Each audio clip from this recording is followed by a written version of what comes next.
আসসালামু আলাইকুম। Chocolate pastry cake অথবা চকলেট কেক পছন্দ করে না এমন মানুষ খুঁজেই পাওয়া যাবে না।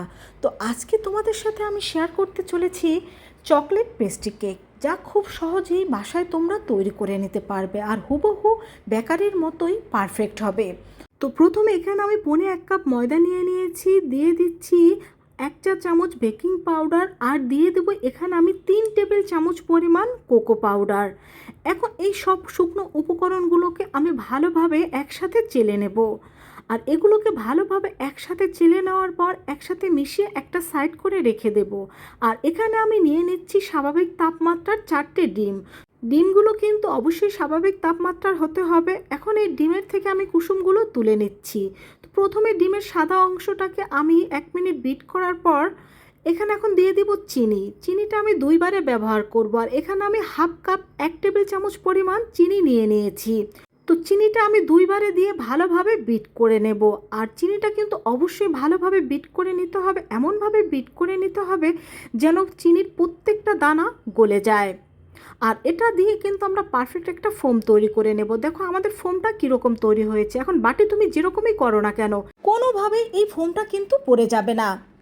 এখন এর মধ্যে আমি দিয়ে দিচ্ছি হাফ টেবিল চামচ কফি পাউডার। এই কফি পাউডারটা দেওয়ার কারণে কিন্তু এই কেকের কালারটা আরও অনেক বেশি ভালো আসে আর এর গন্ধটাও দারুণ হয়। আর তোমরা চাইলে স্কিপ করতে পারো। এখন আমি এখানে দিয়ে দিলাম 1 চা চামচ চকলেট ইমালশন। এই চকলেট ইমালশনটা কিন্তু অবশ্যই ব্যবহার করতে হবে। বেকারির মতো পারফেক্ট চকলেট কেক তৈরি করার জন্য কিন্তু অবশ্যই চকলেট ইমালশনটা ব্যবহার করতে হবে। শুধু কোকো পাউডার দিয়ে কখনো তোমরা দোকানের মতো পারফেক্ট চকলেট কেকের স্বাদ পাবে না। দিয়ে দিলাম এখানে আমরা তুলে রাখা কুসুমটা। এটা দেওয়ার পর 1 মিনিট বিট করে নেব। এখন এখানে আমি দিয়ে দিচ্ছি 4 টেবিল চামচ পরিমাণ রেগুলার সয়াবিন তেল। এটা দেওয়ার পর আমরা মাত্র 30 সেকেন্ড বিট করে নেব। তো আমাদের ব্যাটারটা বিট করে নেওয়া হয়ে গিয়েছে। এখন এই ব্যাটারটাকে আমি 4-5টা ভালোভাবে ঠিক করে নিচ্ছি। এখন আমরা যে শুকনো উপকরণ চেলে রেখেছিলাম সেগুলো অল্প অল্প দিয়ে খুব হালকা হাতে এই ব্যাটারের সাথে আমরা মিশিয়ে নেব। আর অবশ্যই শুকনো উপকরণগুলো হালকা হাতে মিশিয়ে নিতে হবে, তা না হলে কিন্তু এই কেকের ফোমটা একেবারে নষ্ট হয়ে যাবে। আর আমরা 2-3 বার এই শুকনো উপকরণ দিয়ে এই ব্যাটারের সাথে হালকা হাতে মিশিয়ে নিয়েছি। তো আমাদের কেকের ব্যাটারটা কিন্তু একেবারেই তৈরি। যেহেতু পেস্ট্রি কেক তৈরি করব, এখানে আমি 4 কোণার একটা কেকের মোল্ড নিয়ে নিয়েছি। এর মধ্যে কিছুটা তেল ব্রাশ করে দিচ্ছি আর দিয়ে দিচ্ছি একটা কাগজ। এখন এর মধ্যে আমরা যে কেকের ব্যাটারটা তৈরি করে রেখেছি সেই কেকের ব্যাটারটা এর মধ্যে দিয়ে দিচ্ছি। আর কেকের ব্যাটারটা দিয়ে দেওয়ার পর আমরা সামান্য একটু ট্যাপ করে নেব যেন এর মধ্যে কোনো বাবল থাকলে বের হয়ে যায়। এখন এটাকে আমরা বেক করে নেব। তো চুলায় আমি এখানে একটা ননস্টিকের কড়াই বসিয়ে দিয়েছি। তার মধ্যে দিয়ে দিচ্ছি একটা স্ট্যান্ড, আর স্ট্যান্ডের উপরে আমরা কেকের মোল্ডটা বসিয়ে দেব। এখন এটাকে ঢাকনা দিয়ে ঢেকে দেব। আর ঢাকনার মধ্যে যে ছিদ্রটা রয়েছে এটা টিস্যু দিয়ে বন্ধ করে দেব। প্রথম 3 থেকে 4 মিনিট চুলার হিট হাই ফ্লেমে রেখে পরে চুলার হিট একেবারে লো করে দিতে হবে। আমি এখানে ননস্টিকের পাত্র ব্যবহার করেছি। তোমাদের মোল্ড বসানো যায় এরকম যে কোনো ধরনের পাত্র কিন্তু তোমরা ব্যবহার করতে পারো। তো 30 মিনিট পরে কিন্তু আমার কেকটা একেবারে পারফেক্টভাবে বেক হয়ে গিয়েছে। তোমাদের আমি চেক করে দেখিয়ে দিচ্ছি। দেখো কাঠির সাথে কোনো ব্যাটার লেগে আসছে না, তার মানে আমাদের এটা ভালোভাবে বেক হয়ে গিয়েছে। এখন এটা চুলা থেকে নামিয়ে আমরা ভালোভাবে ঠান্ডা করে নেব। তো এটাকে ঠান্ডা করতে দিয়ে এখন আমরা চলে যাব ক্রিম তৈরির কাজে। এখানে আমি 1.5 কাপ পরিমাণ হুইপ ক্রিম নিয়ে নিয়েছি। তোমরা যদি ক্রিম বেশি খেতে পছন্দ করো সেক্ষেত্রে আরেকটু বাড়িয়ে দিতে পারো। দিয়ে দিচ্ছি 1 টেবিল চামচ পাউডার চিনি। এখানে ক্রিমের সাথে অনেকটাই মিষ্টি থাকে। যদি তোমরা ক্রিমটাকে আরও বেশি মিষ্টি করতে চাও সেক্ষেত্রে অবশ্যই পাউডার চিনিটা দিয়ে দেবে। আর ক্রিমটা কিন্তু অবশ্যই ঠান্ডা ঠান্ডায় ভালোভাবে বিট করে নিতে হবে। আর দেখো ক্রিমটা আমি কিভাবে করে বিট করে নিয়েছি, একটা স্প্লার সাহায্যে আমি দেখিয়ে দিচ্ছি। দেখো এটা স্প্লার থেকে কিন্তু সহজে পড়ে যাবে না। আর এই সময় তোমরা বুঝে নেবে যে এই ক্রিমটা ভালোভাবে বিট হয়ে গিয়েছে, তবে ওভার বিট কিন্তু করা যাবে না। তো আমাদের ক্রিমটা একেবারে তৈরি। এখন এটাকে 10 মিনিটের জন্য আমি নর্মাল ফ্রিজে ঢেকে রেখে দেব। অন্যদিকে আমাদের কেকটা কিন্তু ভালোভাবে ঠান্ডা হয়ে গিয়েছে। এখন এটাকে আমি মোল্ড থেকে বের করে নেব। তো একটা ছুরির সাহায্যে চারিদিক থেকে এটাকে ছাড়িয়ে নেওয়ার পর এখানে আমি একটা বোর্ড নিয়ে নিয়েছি। এই বোর্ডের উপরে আমি কেকটা মোল্ড আউট করে দেখিয়ে দিচ্ছি।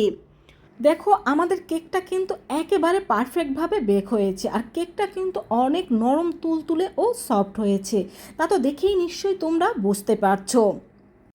এখন এই কেকটাকে আমি 3টে ভাগে ভাগ করে কেটে নেব। বন্ধুরা, তোমরা যদি হুবহু এই রেসিপিটা ফলো করে এরকম পেস্ট্রি কেকটা তৈরি করে নিতে পারো, দেখবে দোকান থেকে আর কখনো তোমাদের এই কেকটা কিনে খেতে হবে না। কারণ এখানে আমি সম্পূর্ণ রেসিপিটাই শেয়ার করার চেষ্টা করেছি। আর যদি কোনো রকম তোমাদের কোনো প্রশ্ন থাকে, কমেন্ট সেকশনে তোমরা আমাকে প্রশ্ন করতে পারো। তো আমাদের কেটে নেওয়া হয়ে গিয়েছে। এখন বোর্ডের উপর সামান্য একটু আমি ক্রিম লাগিয়ে নিচ্ছি। এখন এই ক্রিমের ওপর প্রথমে আমি একটা অংশ দিয়ে দিচ্ছি। তো একটা অংশ দিয়ে দেওয়ার পর এখানে আমি প্রথমে সুগার সিরাপটা দিয়ে দেব। এই সুগার সিরাপটা হচ্ছে চিনি গলানো পানি, এটা কেকটাকে আরও অনেক সফট করে। তো এটাকে দিয়ে দেওয়ার পর এখন আমি এখানে ক্রিম দিয়ে দিয়েছি।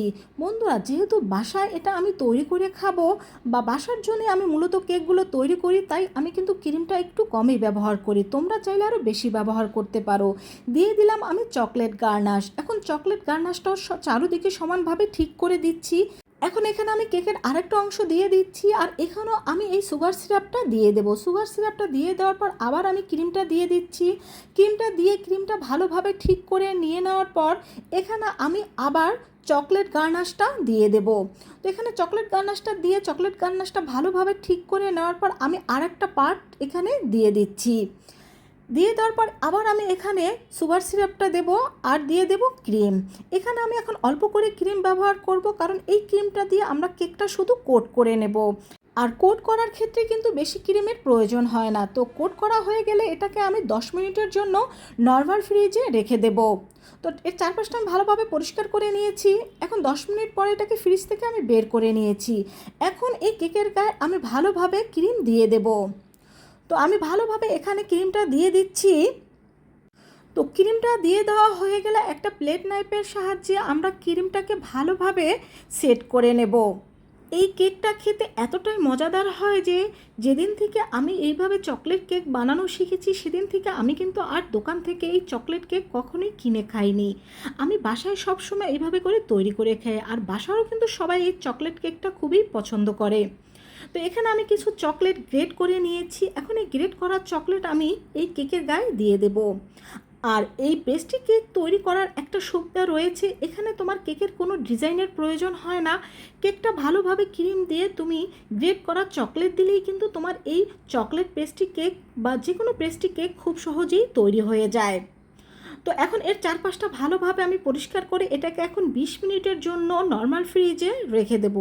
আমাদের এই কেকের সম্পূর্ণ গায়ে কিন্তু চকলেট লাগানো হয়ে গিয়েছে। তো 20 মিনিটের জন্য এটাকে আমি ফ্রিজে রেখে দিচ্ছি। তো 20 মিনিট পর এখন এটাকে আমি বের করে নিয়েছি। 20 মিনিট পর বের করে নেওয়ার পর এখন এটাকে আমি পেস্ট্রি সাইজ করে কেটে নেব। আর এখানে আমার মোট কিন্তু 8 পিস পেস্ট্রি কেক হয়েছিল, আর কেকগুলো কিন্তু সাইজে অনেকটা দোকানের চাইতেই বড় হয়েছিল। এখন এর মধ্যে আমি সামান্য একটু ফুল দিয়ে দিচ্ছি, আর দিয়ে দিচ্ছি কেটে রাখা কিছু চেরি। এখানে চেরিগুলো আমি ভাগ করে দিয়ে দিয়েছি, আর দেখতেই পাচ্ছ চেরিগুলো দেওয়ার ফলে কিন্তু এটা দেখতে আরও সুন্দর হয়েছে। এখন সার্ভিং ট্রেতে আমি এই পেস্ট্রি কেকগুলো সার্ভ করে নিচ্ছি। তোমরা বাসার জন্মদিনের পার্টি অথবা ঘরোয়া যে কোনো অনুষ্ঠানেই কিন্তু এভাবে এই চকলেট পেস্ট্রি কেকটা তৈরি করে নিতে পারো। শুধু ছোটরা নয়, কিন্তু বড়রাও কিন্তু এই চকলেট পেস্ট্রি কেকটা খুবই পছন্দ করে।